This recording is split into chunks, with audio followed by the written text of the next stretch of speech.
Hey guys, welcome back to HubClick. In this video, I'll be showing you how to open Terabox video link without app. But first, check out our special offer in the description. So let's get started. So if you want to open up a Terabox video here without using the actual app, well, there is a way for you to do this.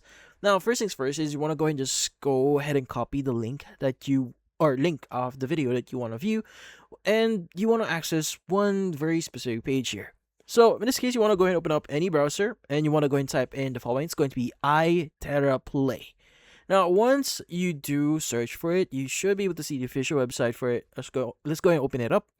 And in here, what you need to do is you want to go and just paste the link that you copied. So you can just press and hold in here, click on paste, or you can go and click on paste, the button that you see here on your screen. And then once you've done that, the next thing that you want to do is you want to go and either click on the play or download button. Now, once you do click on the play button, it should basically display the video from that link. So it's going to initialize the player, and you can basically view the video that was associated with that link. Now, you can also download it if you want, but that's about it.